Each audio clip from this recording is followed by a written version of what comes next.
Okay. That just happened. Okay. Death to helicopters.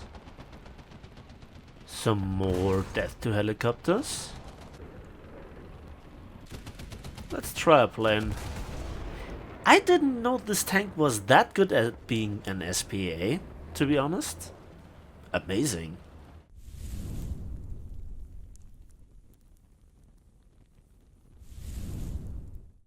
Hello there, and welcome back to War Thunder aboard the Merkava Mk.2D, a video that I wouldn't think I'd make. However, the basic core principle is the same as with other tanks that I've recently featured.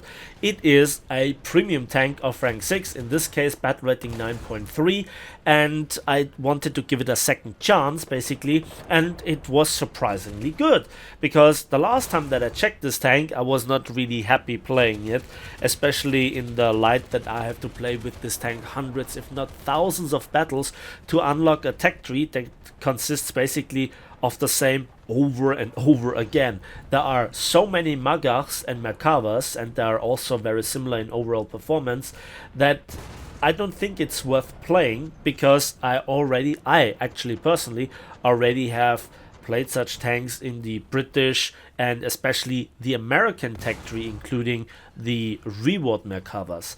And the rest is also stomped together basically from other tech trees. Think about the AMX13, AML90, and yeah, the Hovet and the Macbeth are also in the American tech tree, just with different names.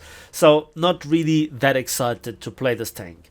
And the reason is very simple. It's too slow for my liking and for my playstyle, but also War Thunder meta. And why that really hasn't changed, overall I think the meta itself has shifted just that tiny little bit that it actually allows me to make the tank effective.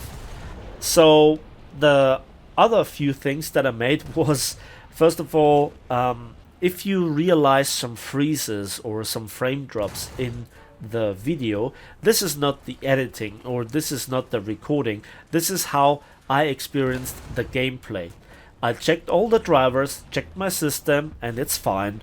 It's all updated, latest drivers and such, but the freezes still are there, and that makes me a little bit sad. So the other thing is, I made actually a mistake in the gameplay, because all that you see was me using the wrong APFSTS. I just noticed it at the very end of the video editing. Hold on, I have the wrong shell selected. Then I checked some of the recordings that I had, and yep, I didn't actually notice it. I was firing nothing but the M111 APFSTS instead of the M413 APFSTS, and they are the very similar shells to the DM23 versus DM33.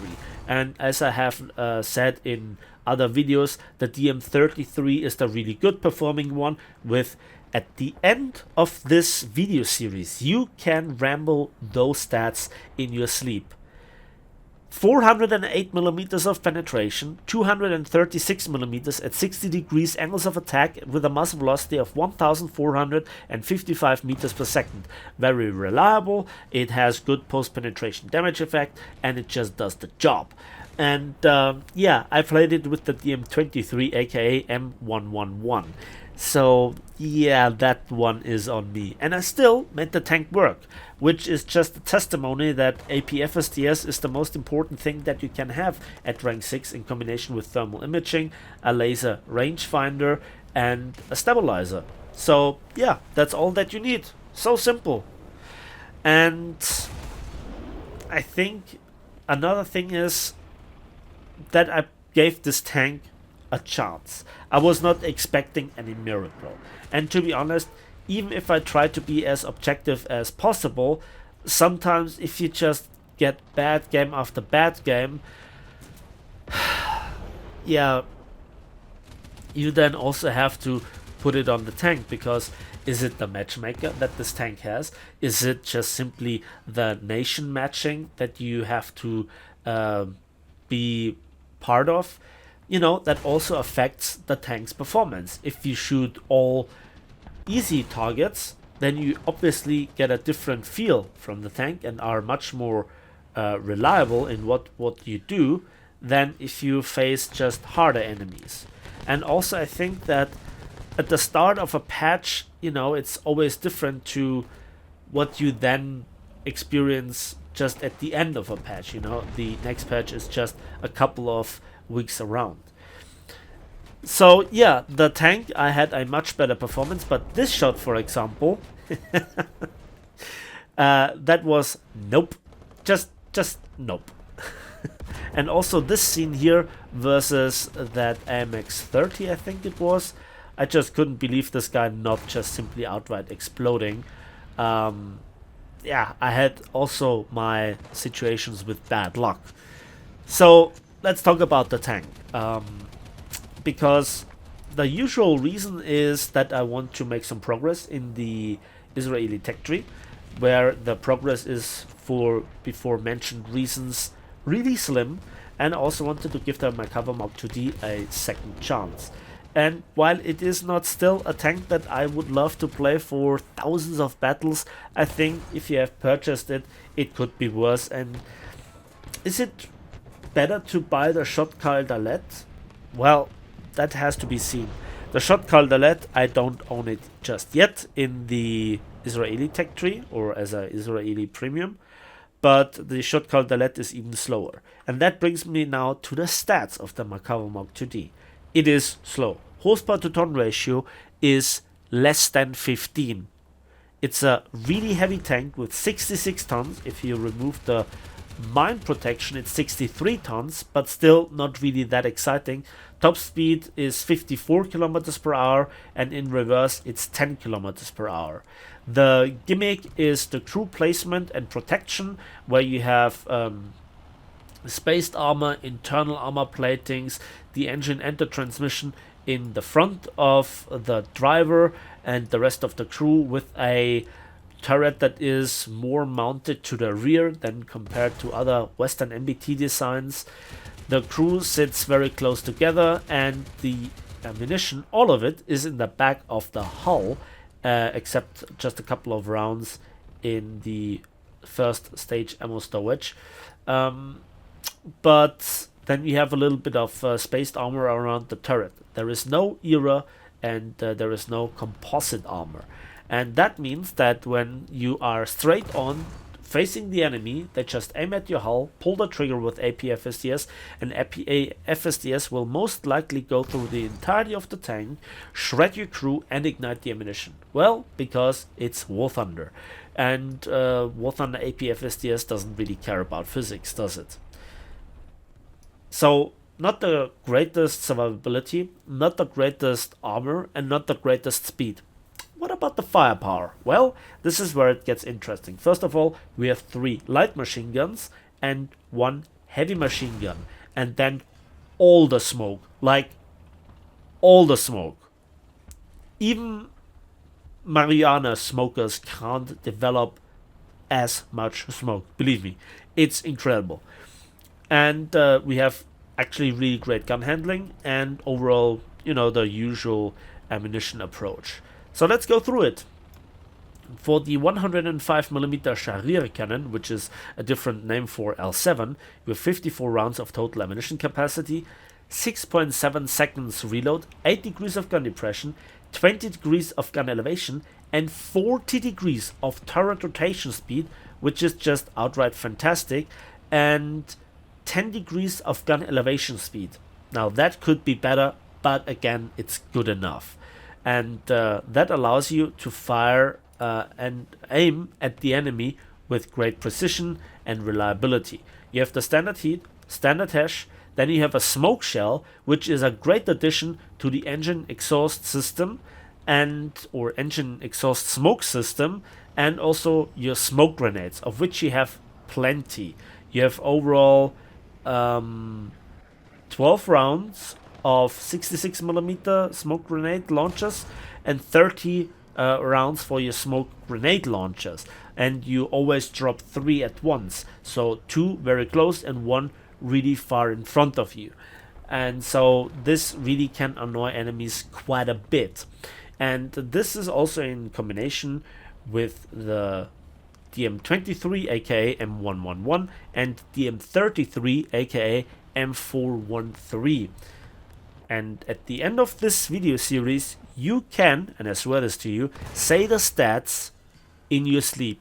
408 millimeters of penetration at point blank range, 236 millimeters at 60 degrees angles of attack, great penetration, great post penetration damage effect, great mass velocity with 1455 meters per second, and I also made the tank work with DM23. Now on top of this, we have mine protection, which is unique but slows the tank a bit down with also 3 more tons of weight. 2D before mentioned 63 tons, so you have overall 66 tons. And then a laser rangefinder with a laser warning receiver, thermal imaging of first generation or early second generation, it's not really that great, and yeah, that's it, together with a stabilizer. So let's come to the verdict of this tank, and I really took some time to think about it. So first of all, I would take it over the Shotcar Dalet, despite having more night battles and more flying stuff in the air. I think the Merkava is overall better than the Shotcar Dalet. And I also think that I have to embrace more the playstyle. Obviously, that sounds obvious that it's not a Roikat or anything, but I never expected it. But it seems to pay really off to play it in a very opportunistic vulture style playstyle and to really make your presence feel late game. There, the tank all of a sudden makes sense with the armor when the enemy have more and more stuff from lower tiers that then have some problems with the armor, which is really weird, but it works. And then the big downside of the Merkava Mk.2D is that it is in the Israeli tech tree trying to research Israeli tanks, because the tech tree, as I said, consists of 80% of Magachs and Merkavas, and the rest is also from other tech trees, right? Just with a different name. And I already have this in the Soviet tech tree, in the American tech tree, and in the British tech tree, and in the French tech tree. It's more copy-paste than China, which is weird. And I think a really big downside is the fact that you do not have a different style of premium alternative, like a Roikat, like a VRCC, or like the WMA301. And I also would think that a fresh line of high mobility tanks is urgently needed. At this very moment, I think the Israeli tech tree suffers from the same syndrome as Germany like 5 years ago without any sort of high mobility tanks.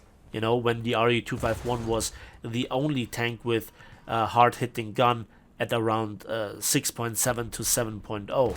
And so at the start of any game I have this absurd feeling of being obsolete, not really being a meta tank. And when you think about this being an expensive premium tank that again you have to play for hundreds if not thousands of games, then it's really weird.